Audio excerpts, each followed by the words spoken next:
2025 ലോക പരിസ്ഥിതി ദിനത്തിൻ്റെ സന്ദേശം. ആഗോളതലത്തിൽ പ്ലാസ്റ്റിക് മലിനീകരണത്തിന് അറുതി വരുത്തുക. 2025 ലോക പരിസ്ഥിതി ദിനത്തിൻ്റെ ആതിഥേയ രാജ്യം ദക്ഷിണ കൊറിയ. സ്റ്റോക്ക്ഹോം പ്രഖ്യാപനം നടന്ന വർഷം 1972. UNEPയുടെ പൂർണ്ണരൂപം യുണൈറ്റഡ് നേഷൻസ് എൻവയോൺമെൻറ്റ് പ്രോഗ്രാം. ആദ്യമായി പരിസ്ഥിതി ദിനം ആചരിച്ച വർഷം 1973. ഇഫ്കോ പ്രസ്ഥാനത്തിൻ്റെ സ്ഥാപകൻ സുന്ദർലാൽ ബഹുഗുണ. മരം മുറിക്കുന്നതിനെതിരെയുള്ള സമരത്തിൻ്റെ ഭാഗമായി ഒരു കാലിഫോർണിയൻ റെഡ്വുഡ് മരത്തിൽ 2 വർഷത്തിലേറെ കാലം താമസിച്ച അമേരിക്കൻ യുവതി ജൂലിയ ബട്ടർഫ്ലൈ ഹിൽ. ഓസോൺ പാളിക്ക് വിള്ളൽ വരുത്തുന്ന ക്ലോറോ ഫ്ലൂറോ കാർബൺ പുറത്തുവിടുന്ന പദാർത്ഥങ്ങൾക്ക് കാർബൺ ടാക്സ് ആദ്യമായി ഏർപ്പെടുത്തുന്ന രാജ്യം ഫിൻലാൻഡ്. പരിസ്ഥിതി സംരക്ഷണത്തിനായി ലോകത്ത് ആദ്യമായി രൂപീകൃതമായ സംഘടന IUCN. ലോകത്തിലെ ഏറ്റവും വലിയ മഴക്കാട് ആമസോൺ കാടുകൾ. ഭൗമദിനമായി ആചരിക്കുന്നത് ഏപ്രിൽ 22. DDTയും മറ്റ് കീടനാശിനികളും ജീവലോകത്തുണ്ടാക്കുന്ന വിപത്തുകളെപ്പറ്റി ലോകത്തിന് മനസ്സിലാക്കി കൊടുത്ത റേച്ചൽ കാർസൻ്റെ പ്രശസ്ത പുസ്തകം നിശബ്ദ വസന്തം. WWFൻ്റെ പൂർണ്ണരൂപം വേൾഡ് വൈൽഡ് ലൈഫ് ഫണ്ട്. പരിസ്ഥിതിയെയും അതിൻ്റെ സംരക്ഷണത്തിനെയും സൂചിപ്പിക്കുന്ന നിറം പച്ച. വേപ്പെണ്ണയുടെ വിദേശ പേറ്റന്റിനെതിരെ പൊരുതി ജയിച്ച പരിസ്ഥിതി പ്രവർത്തക വന്ദന ശിവ. കേരളത്തിൽ ഏറ്റവും കൂടുതൽ കണ്ടൽ വനങ്ങളുള്ള ജില്ല കണ്ണൂർ. ഏറ്റവും വേഗത കൂടിയ കാറ്റിനാലുണ്ടാകുന്ന പ്രകൃതി ദുരന്തത്തിനെ പറയുന്ന പേര് ടൊർണാഡോ. WWFൻ്റെ ചിഹ്നം ഭീമൻ പാണ്ട. കേന്ദ്ര സർക്കാർ വന്യജീവി സംരക്ഷണത്തിനുള്ള അവാർഡ് ഏർപ്പെടുത്തിയത് ആരുടെ പേരിലാണ്? അമൃത ദേവി ബൈഷ്ണോയ്. ആമസോൺ മഴക്കാടുകൾ ഏത് രാജ്യത്താണ്? ബ്രസീൽ. ഊർജ സംരക്ഷണത്തിന് ഏറ്റവും സഹായകരമായ വിളക്ക് LED വിളക്ക്. ലോകത്തിലെ ഏറ്റവും വലിയ തേക്കുമരം എവിടെയാണ്? പറമ്പിക്കുളം. ക്യോട്ടോ പ്രോട്ടോക്കോളിൽ ഒപ്പിടാത്ത രാജ്യങ്ങൾ അമേരിക്ക, ഓസ്ട്രേലിയ. അതിരപ്പള്ളി വാഴച്ചാൽ വെള്ളച്ചാട്ടങ്ങൾ ഏത് പുഴയിലാണ്? ചാലക്കുടി പുഴ. കാണ്ടാമൃഗത്തിൻ്റെ സാന്നിധ്യമുള്ള ഇന്ത്യയിലെ സംസ്ഥാനം ആസാം. മണ്ണിനെക്കുറിച്ചുള്ള പഠനശാഖ പെഡോളജി.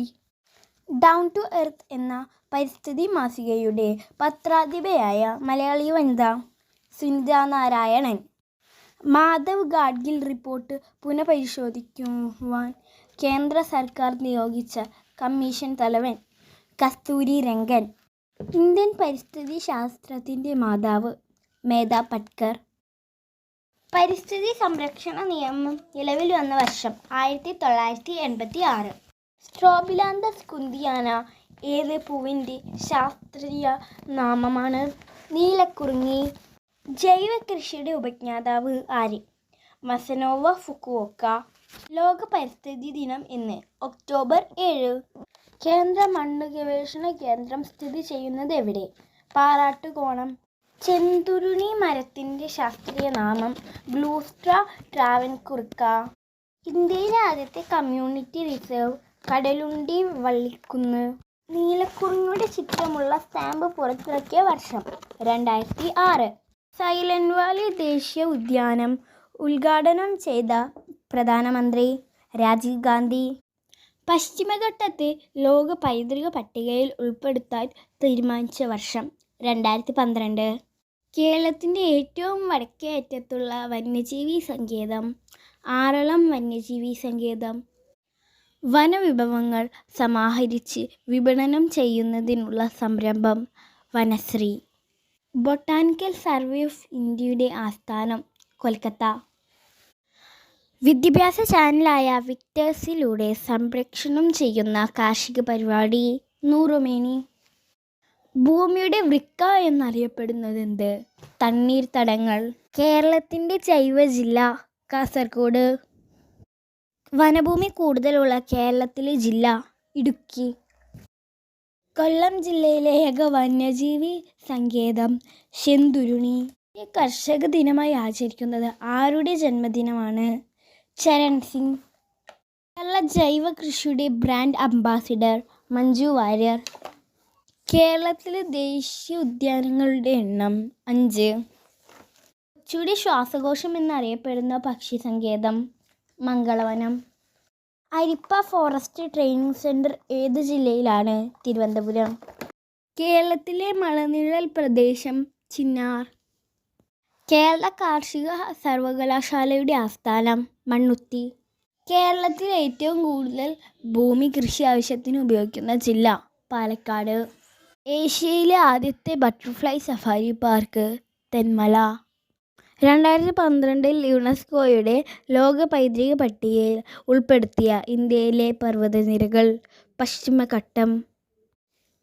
കാഷ്യ ഫിസ്റ്റുല ഏത് പൂവിൻ്റെ ശാസ്ത്രീയ നാമം? കണിക്കൊന്ന. കേരളത്തിലെ പക്ഷികൾ ആരുടെ പുസ്തകമാണ്? ഇന്ദുചൂടൻ. പൊക്കൂടൻ പ്രശസ്തമായത് ഏത് ചെടികളെ സംരക്ഷിച്ചാണ്? കണ്ടൽ ചെടി. മുത്തങ്ങ വന്യജീവി സങ്കേതം ഏത് ജില്ലയിൽ? വയനാട്. കേരളത്തിലെ ഏറ്റവും വലിയ എർത്ത് ഡാം ബാണാസുര സാഗർ. സമാധാനത്തിനുള്ള നോബൽ സമ്മാനം ലഭിക്കുന്ന ആദ്യ ആഫ്രിക്കൻ വംശജയായ പരിസ്ഥിതി പ്രവർത്തക ആരാണ്? വങ്കാരി മാതായി. ഇന്ത്യൻ പരിസ്ഥിതി പ്രസ്ഥാനങ്ങളുടെ മാതാവ് ചിപ്കോ പ്രസ്ഥാനം. ഇന്ത്യയിലെ സുഗന്ധ വ്യഞ്ജന സംസ്ഥാനം കേരളം. സഹ്യാദ്രി ടൈഗർ റിസർവ് ഏത് സംസ്ഥാനത്തിൽ? മഹാരാഷ്ട്ര. ഇന്ത്യയിലെ ഏറ്റവും കൂടുതൽ സംസ്ഥാനങ്ങളിലെ ഔദ്യോഗിക മൃഗമെന്ന സ്ഥാനം ഏത് വന്യജീവിക്കാണ്? ആന. ആഗോള താപനത്തെപ്പറ്റി ലോക ശ്രദ്ധയാകർഷിക്കാൻ എവറസ്റ്റ് ബേസ് ക്യാമ്പിൽ മന്ത്രിസഭ യോഗം നടത്തിയ രാജ്യം നേപ്പാൾ. ലോകത്തെ ഏറ്റവും വലിയ ഒഴുകുന്ന സൗരോർജ നിലയം നിർമ്മിക്കുന്ന രാജ്യം ചൈന. ലോക ചരിത്രത്തിൽ ആദ്യമായി വനസംരക്ഷണത്തിനായി എഴുത്തുകാർ ചേർന്ന് പരിസ്ഥിതി സംഘടന രൂപീകരിച്ചത് എവിടെയാണ്? കേരളത്തിൽ. ആനകൾ ഏറ്റവും അധികമായി കാണപ്പെടുന്ന കേരളത്തിലെ വനമേഖല ഏതാണ്? വയനാട്. ഹോർത്തൂസ് മലബാറിക്കസിലെ ആദ്യത്തെ അധ്യായം ആരംഭിക്കുന്നത് ഏത് സസ്യത്തെ പറഞ്ഞുകൊണ്ടാണ്? തെങ്ങ്. ഹോർത്തൂസ് മലബാറിക്കസ് എന്ന പുസ്തകത്തിലെ പ്രതിപാദ്യ വിഷയം എന്താണ്? കേരളത്തിലെ സസ്യങ്ങൾ. കേരളത്തിലെ ദേശീയോദ്യാനങ്ങളിൽ ഏറ്റവും ഉയരത്തിൽ സ്ഥിതി ചെയ്യുന്നത് എന്ത്? Eravikulam national park. ഇന്ത്യയിൽ കണ്ടൽ വനങ്ങൾ ഏറ്റവും കൂടുതലായി കാണപ്പെടുന്ന സംസ്ഥാനം ഏത്? പശ്ചിമ ബംഗാൾ. ഇന്ത്യയിൽ ആദ്യമായി കാർബൺ ഫ്രീ പദവി ലഭിച്ച സംസ്ഥാനം ഏത്? ഹിമാചൽ പ്രദേശ്. ഇന്ത്യയിൽ വനമേഖല ഏറ്റവും കുറവുള്ള സംസ്ഥാനം ഏത്? പഞ്ചാബ്. പ്രകൃതിയുടെ ഔഷധശാല എന്നറിയപ്പെടുന്ന വൃക്ഷം വേപ്പ്.